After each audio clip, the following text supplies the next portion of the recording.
Dans l'aide humanitaire, il y a bien sûr le respect du droit humanitaire et il y a bien sûr aussi l'idée qu'Israël répond aux exigences bien sûr de la communauté internationale. Souvenez-vous de l'administration à Biden qui n'arrêtait pas d'avoir cette exigence. Ça, c'était si vous voulez, une monnaie d'échange pour continuer la guerre.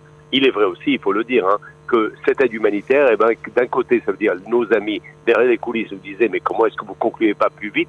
D'un autre côté, on exigeait qu'on donne cette aide humanitaire qui retardait l'échéance. Regardez un petit peu la contradiction dans cette guerre. Donc si vous voulez réellement arriver à une solution, cette aide humanitaire, surtout quand c'est Hamas encore qui contrôle l'aide humanitaire à Gaza, et ça c'est quand même un grand échec, c'est beau le dire, et ça empêche la victoire. Alors là, déjà, je vois une bonne direction, surtout qu'on a une administration américaine aujourd'hui qui pense de façon différente que l'administration Biden.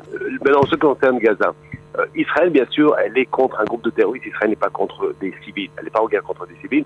Et on n'a jamais affamé personne. Mais bien qu'on ait fait rentrer 1,5 million de tonnes d'aide humanitaire jusqu'à aujourd'hui, ça n'empêche pas la communauté internationale et la presse mondiale de continuer leurs mensonges comme quoi Israël est en train d'affamer une population. C'est que d'un côté, on donne l'aide humanitaire, mais des quantités jamais vues dans toutes les guerres modernes qu'on ait connues, et d'un autre côté, on nous accuse d'affamer. Israël, afin de faire en sorte qu'elle obtienne les objectifs, et en priorité, bien sûr, la libération des otages, quand on a un backing américain, là, je pense que Hamas va enfin se plier.